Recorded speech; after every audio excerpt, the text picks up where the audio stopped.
अस्सलाम वालेकुम स्टूडेंट्स, मैं हूं आपका फिजिक्स टीचर कमर मोहम्मद नबील और आप इस वक्त हैं नबील्स ऑर्बिट में। तो चलिए स्टार्ट करते हैं आज का टॉपिक।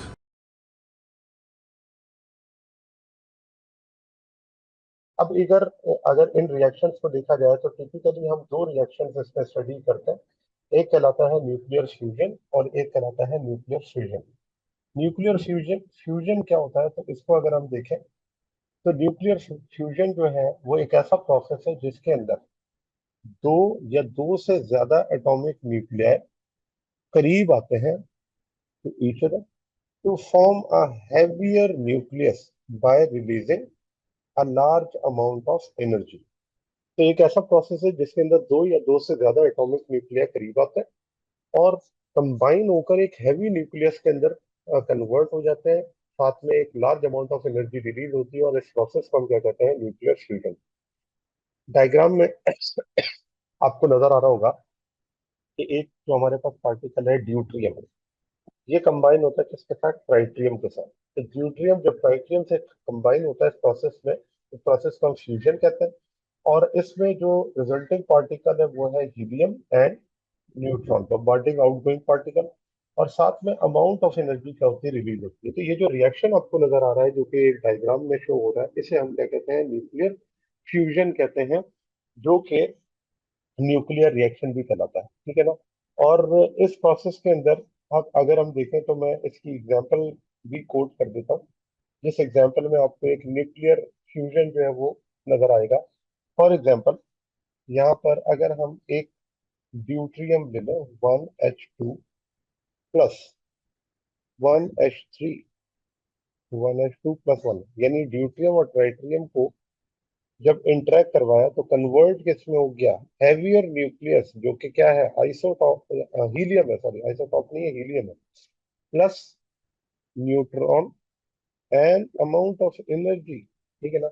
अब ये जो रिएक्शन है, इस रिएक्शन में आप देख लें कि दो लाइटर न्यूक्लियर है, ड्यूट्रियम ट्राइट्रियम, कंबाइन होके हैवियर न्यूक्लियस में कन्वर्ट हो गए एंड बम्बार्डिंग पार्टिकल रिलीज हुआ and few amount of energy क्या हो गई इसके अंदर, रिलीज हो गई। ठीक है।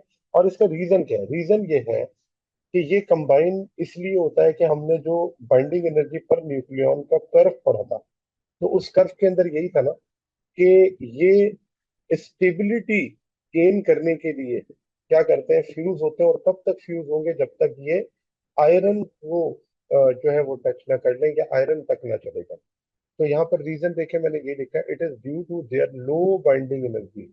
इनकी बाइंडिंग एनर्जी क्या होती है, कम होती है। और low binding energy per nucleon की वजह से, which makes them less stable or compared to the elements of region of greater stability। अब greater stability का रीजन कौन सा था, जहां पर आपके पास 50 टू 100 के दरमियान जितने एलिमेंट्स हैं वो ग्रेटर स्टेबिलिटी का रीजन था। तो ये उस वक्त तक फ्यूज होते रहेंगे और हैवी न्यूक्लिया में कन्वर्ट होते रहेंगे जब तक वो हैवी न्यूक्लिया कंबाइन होकर एक स्टेबिलिटी रीजन के अंदर ना चला जाए। तो फ्यूजन अकर्स नेचुरली, ये नेचुरली अकर होता है कहाँ पर, स्टार्स में, where the high temperature and pressure causes the nuclear to collide and fuse. अब हाई टेम्परेचर और प्रेशर क्यों चाहिए, क्योंकि देखें हीलियम, जो ड्यूट्रियम है और ट्राइट्रियम है, ये दोनों है पॉजिटिवली चार्ज न्यूक्लिया। अब दोनों को आपस में कंबाइन करना, रिपल्सिव फोर्सेस के अगेंस्ट काम करना। अब वो अगेंस्ट काम तभी हो सकता है जब इनको एक ऐसी जगह पे रखा जाए जहां पर एनर्जी बहुत ज्यादा हो, हाई टेम्परेचर हो, तब जाकर, और हाई प्रेशर हो, तब जाके ये आपस में क्या करेंगे, फ्यूज करेंगे। अदरवाइज तो ये रिपल्सिव फोर्सेस की वजह से फ्यूज नहीं करेंगे। तो ये इसका क्या है, रीजन है कि वाई न्यूक्लियस या न्यूक्लियर फ्यूजन अकर्स। अब रीजन लिखने के बाद दूसरी बात आ जाती है इसके अंदर कि एनर्जी इन न्यूक्लियर फ्यूजन। देखिए, जो न्यूक्लियर जो आपके पास एनर्जी होती है, चाहे वो फिजन हो या फ्यूजन हो, दोनों में रिलीज होती है। हाँ, ये जरूर है कि दोनों की एनर्जी में डिफरेंस है। न्यूक्लियर फ्यूजन ज्यादा अमाउंट ऑफ एनर्जी रिलीज करता है हर रिएक्शन में as compare to nuclear fission, जो कि अभी हम आगे जाकर पढ़ेंगे। जैसे अगर हम यहाँ पर देखें कि amount of energy release during fusion reaction can be found by using the concept of binding energy per nucleon. तो ये जो एनर्जी रिलीज होती है न्यूक्लियर फ्यूजन में, इसको हम कैलकुलेट कर सकते हैं एक कॉन्सेप्ट के जरिए जो कि हमने पढ़ा था बाइंडिंग एनर्जी पर न्यूक्लियॉन का। और वो किस तरह से हम यहाँ पर देखते हैं। तो देखिए पहली तो बात ये है कि फ्यूजन जो होता है वो फेवरेबल है कहाँ पर, स्टार्स में। क्यों? क्योंकि स्टार्स का जो टेम्परेचर होता है वो बहुत हाई होता है और उस हाई टेम्परेचर के ऊपर ये एप्लीकेबल है। इसके अलावा यहाँ पर इसको हम अकर नहीं कर सकते या ऑब्जर्व नहीं कर सकते, क्योंकि इतना हाई टेम्परेचर मेंटेन करना पॉसिबल नहीं होता।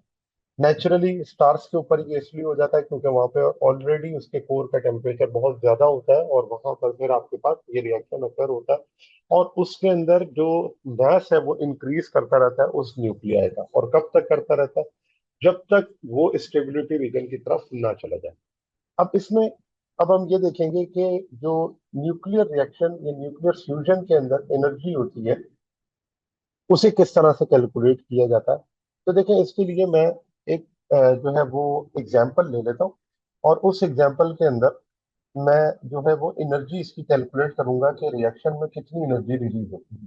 तो रिएक्शन भी सिंपल सा ले लेता है, deuterium plus tritium, deuterium plus tritium, making it helium nucleus 2He4 plus neutron plus Q amount of energy. याद रखें कि अगर हमने न्यूक्लियर फिजन में एनर्जी कैलकुलेट करनी है तो हम जो इसमें रिलेशन यूज करेंगे वो E is equals to delta m c square. Binding energy per nucleon हमने यही पढ़ा था ना। डेल्टा एम मास डिफेक्ट है, सी स्पीड ऑफ लाइट है और E क्या है? बाइंडिंग एनर्जी है। तो अब इसको कैलकुलेट करने के लिए हम सबसे पहला जो इसके अंदर स्टेप्स है वो 4 स्टेप्स करेंगे जिसमें हम इसकी एनर्जी को फाइंड आउट करेंगे। तो find the total mass of fusing nuclei in atomic mass unit and kilogram. तो देखें जो mass होता है ड्यूट्रियम का, उसे अगर हम यहाँ पर लिख लें कि 1H2 का जो mass होता है वो है 2 पॉइंट, और ये आपके पास जो है वो बुक के अंदर लिखा हुआ है। ड्यूट्रियम का जो mass है वो है 2.015 102 यूनिफाइड mass। ठीक है। और इसी तरह mass of tritium 1H3 is equals to 3.01604 9 U। ठीक है। तो ड्यूट्रियम और ट्राइट्रियम, अब अगर देखा जाए तो इसका टोटल मास क्या हो जाएगा। तो टोटल मास अगर मैं यहाँ लिखूं तो टोटल मास के लिए आपने क्या करना है, सिंपली इनको ऐड करना है। जब आप इसे ऐड करेंगे तो आंसर आएगा 5.03015 1 यू। ठीक है, ये यूनिफाइड मास में आ गया। अब इसको अगर हम किस में कन्वर्ट करें किलोग्राम में, convert conversion in kilogram, conversion in kilogram. तो देखिए जब आप इसको कन्वर्ट करते हैं किलोग्राम में तो उसे आप किस तरह से लिखते हैं। तो जो टोटल मास होगा, मैं यहाँ पे ये करता हूँ कि टोटल मास को, और वो टोटल मास कितना, 5.03015 1, और इसको आप मल्टीप्लाई कर देंगे किसके साथ, 1.660 एक्सपोनेंट -27 किलोग्राम पर यू। ये आपके पास 12 पार्ट ऑफ कार्बन मास है, उससे आप इसे मल्टीप्लाई कर देते हैं। तो मल्टीप्लाई करने के बाद यू से यू क्या हो जाएगा, कैंसिल। यहाँ पर भी यू है और यहाँ भी यू है, ये हो जाएगा कैंसिल। तो आपके पास आंसर आ जाएगा 8.350 एक्सपोनेंट -27 केजी। तो ये आपके पास हो जाएगा मास किलोग्राम में और यूनिफाइड मास में। ठीक है। तो सब इस पर find the energy equivalent of this mass in joules and then in mega electron volt. अब आपने क्या करना है, इस एनर्जी को या ये जो भी मास आपने निकाला इसको जूल्स में कन्वर्ट करना है और जूल्स के बाद इसको मेगा इलेक्ट्रॉन वोल्ट के अंदर कन्वर्ट करना है। अब देखिए कैसे कन्वर्ट करेंगे। तो कन्वर्ट करने के लिए आपको मैथ्स पता है, मैथ्स को आप E is equal to m c square से कन्वर्ट कर लेंगे किसमें, पहले जूल्स में and then mega electron volt में। तो मैं इक्वेशन यहाँ पर लगा देता हूँ, E is equal to delta m c square. अब यहाँ पर डेल्टा एम क्या है, तो वो है 8.35 एक्सपोनेंट -27, और इसको आप मल्टीप्लाई कर दें 3 एक्सपोनेंट 8 के स्क्वायर से। तो जब आप इसे मल्टीप्लाई करेंगे तो आपका आंसर आएगा 7.515 exponent minus 10 joules. Exponent minus 10 joule. ठीक है। अब ये तो आ गया जूल्स के। अब इस जूल्स को मेगा इलेक्ट्रॉन वोल्ट में कन्वर्ट करना है। तो देखें इसके लिए ये करते हैं 7.515 एक्सपोनेंट माइनस 10 को आप डिवाइड कर दें किसके साथ, मेगा इलेक्ट्रॉन वोल्ट है ना, तो मेगा का मतलब होता है 10 की पावर 6, तो 10 की पावर 6 से डिवाइड करें पहले। ठीक है। और इसी तरह जब इलेक्ट्रॉन वोल्ट चाहिए तो 1.6 एक्सपोनेंट माइनस 19 से भी क्या करते हैं, डिवाइड करते हैं। तो 1.6 एक्सपोनेंट माइनस 19। तो जब आप इसे डिवाइड करेंगे तो आपके पास आंसर कितना आ जाएगा, मेगा इलेक्ट्रॉन वोल्ट में। और अप्रोक्सीमेटली ये आंसर आएगा 4696.87। Find the total mass of the product. अब जो टोटल मास है प्रोडक्ट का वो क्या होगा, वो अपने कैलकुलेट करना है। तो आप देखें यहाँ पर अगेन हम हीलियम की बात कर लेते हैं कि हीलियम का मास क्या है, 284। तो हीलियम का मास है 4.002 603 U। और जो न्यूट्रॉन है उसका मास है 1.00865 U। ठीक है। अब टोटल मास की अगर मैं बात करूं इसके अंदर, तो जो टोटल मास है वो क्या हो जाएगा, टोटल मास। तो यहां से जब आप इसे ऐड करेंगे 4 और 1 हो जाएगा 5, 0 1 1 2 6 8 U। तो ये आपके पास टोटल मास है किसमें, यूनिफाइड मास में। अब इसी टोटल मास को किलोग्राम में कन्वर्ट करने के लिए क्या करते हैं, मल्टीप्लाई कर देते हैं इसको, जो आपके पास वैल्यू होती है 12 पार्ट ऑफ कार्बन की, उससे। तो 5.011 2 6 8 मल्टीप्लाई 1.660 एक्सपोनेंट माइनस 27 किलोग्राम पर यूनिफाइड मास। तो आंसर यहाँ से क्या आ जाएगा, ये तकरीबन आएगा आपके पास, देख ले चेक करके, 8.319 एक्सपोनेंट माइनस 27। ठीक है। अब ये टोटल मास आपके पास यूनिफाइड में और किलोग्राम में आ गया।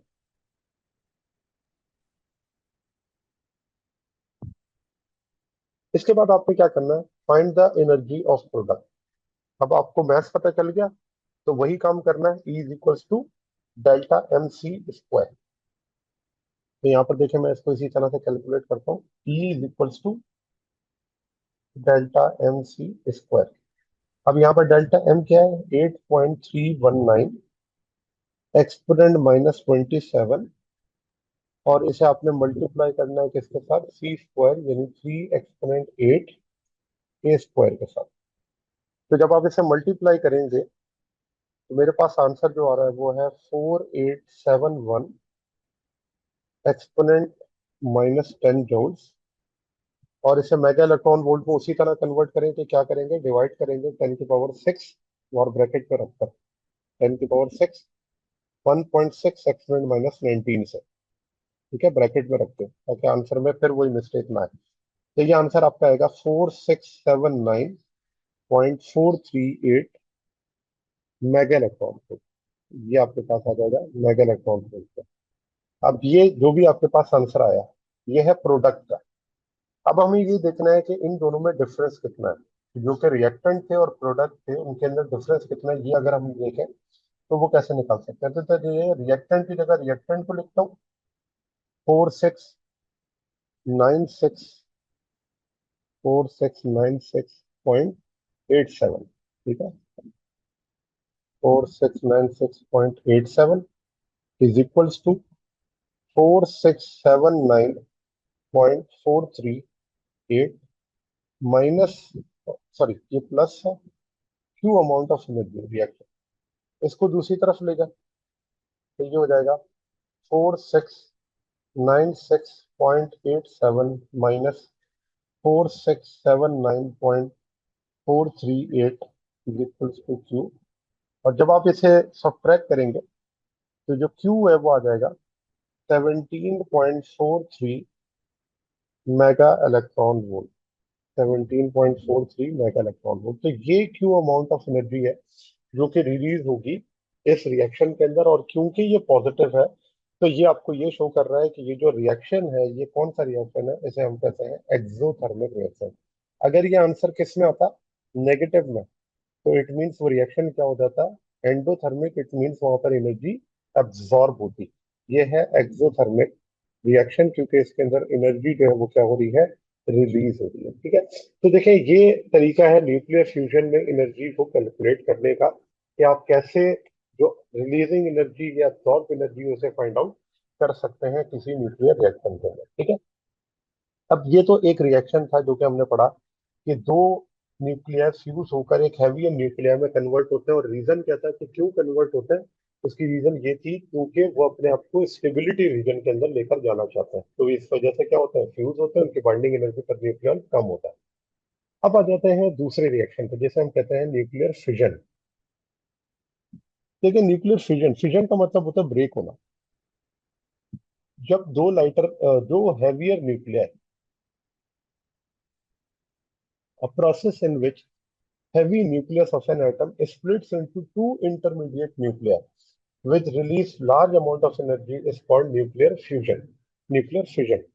अब न्यूक्लियर फिजन के अंदर क्या हो रहा है कि एक हैवी न्यूक्लियस है, और वो हैवी न्यूक्लियस स्प्लिट होके लाइटर न्यूक्लियस में क्या हो जाता है, कन्वर्ट। तो न्यूट्रॉन टारगेट न्यूक्लियस से कंबाइन होता है, और साथ में दो आपके पास कंपैरेटिवली लाइटर न्यूक्लियर फॉर्म होता है, और अप्रोक्सीमेटली 3 न्यूट्रॉन जो होता है वो क्या होता है, रिलीज होता है। अब ये रिएक्शन अगर देखा जाए तो इस रिएक्शन में जो आपके पास टारगेट न्यूक्लियस है अनस्टेबल है, और उसके मुकाबले में जो फिजन प्रोडक्ट है वो कंपैरेटिवली स्टेबल है। कंपैरेटिवली का इसलिए वर्ड कह रहा हूँ क्योंकि अब ये फर्दर आगे रिएक्शन करेंगे और ज्यादा स्टेबिलिटी की तरफ जाएंगे, और कब तक जाएंगे, जब तक वो स्टेबिलिटी रीजन, जब वो ऐसे रीजन में ना चले जाए जहां पर जाकर ये रिएक्शन जो होगा वो स्टॉप हो जाएगा। तो न्यूक्लियर फिजन भी अगेन एक ऐसा रिएक्शन है जिसके अंदर हैवी न्यूक्लियस स्प्लिट करके इंटरमीडिएट न्यूक्लियस में कन्वर्ट हो जाता है और large amount of energy release होती है। अब इसके मैकेनिज्म की अगर बात करें तो इसके मैकेनिज्म के अंदर आपके पास क्या आ जाता है कि a process is typically initiated by bombarding nucleus with a neutron which causes it to become unstable and split apart। इस प्रोसेस के अंदर आप इसको इनिशिएट कैसे करते हैं कि एक न्यूट्रॉन को न्यूक्लियस के साथ बम्बार्ड कराते हैं, जो उसे अनस्टेबल करता है और स्प्लिट कर देता है किसमें, पार्ट्स के अंदर। These are different possible reaction occur with different daughter nuclei. They may be different nuclei or different isotopes, same nuclei।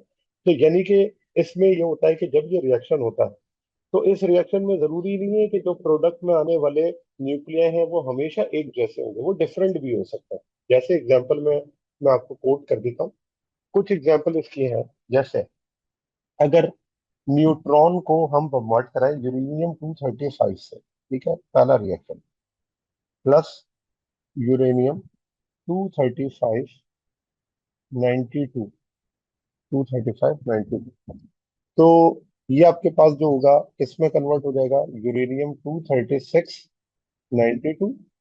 और स्टार बनाने का मतलब ये है कि यहाँ पर ये जो आपके पास न्यूक्लिया है ये इस वक्त क्या है, एक्साइटेड स्टेट में। अब ये अपने आप को कन्वर्ट करेगा दो कंपैरेटिवली लाइटर न्यूक्लिया। तो वो कंपैरेटिवली लाइटर न्यूक्लिया है बेरियम एंड क्रिप्टॉन। बेरियम का एटॉमिक नंबर होता है 56, मास नंबर है 141। क्रिप्टॉन का एटॉमिक नंबर है 36 और मास नंबर है 92। साथ में 3 न्यूट्रॉन जो है वो रिलीज होंगे, 3 neutrons release, plus Q amount of energy जो होगी वो रिलीज होगी। अब इसमें रिएक्शन में देख लें कि इस रिएक्शन में क्या हुआ कि एक हैवियर न्यूक्लियर न्यूट्रॉन के साथ इंटरेक्ट किया, और वो न्यूट्रॉन जब इंटरेक्ट करता है तो उसके बाद वो दो कंपैरेटिवली लाइटर न्यूक्लियर में कन्वर्ट होता है, और साथ में large amount of energy Q release होती है, और 3 जो न्यूट्रॉन है वो क्या होता है, रिलीज होता है। लेकिन वो कहते हैं कि जरूरी नहीं है यूरेनियम 235 हमेशा यही प्रोडक्ट दे। ये भी पॉसिबल है कि ये कन्वर्ट इस तरह से हो कि मैं अगेन रिएक्शन करता हूँ, प्लस यूरेनियम 235 92, और ये आपके पास चला जाएगा 236 92 स्टार।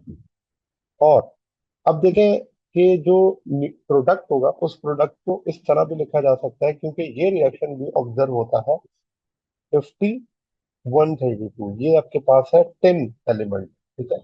और साथ में मोलिब्डेनम MO 42101 और 3 neutron and amount of energy. It means बताने का मकसद ये है कि हमेशा यही याद ना रखें कि जब यूरेनियम स्प्लिट होगा हमेशा बेरियम क्रिप्टॉन बनेंगे, बल्कि यूरेनियम के स्प्लिट होने से ये भी पॉसिबिलिटी है कि टिन और मोलिब्डेनम के अंदर क्या हो जाए, कन्वर्जन हो जाए।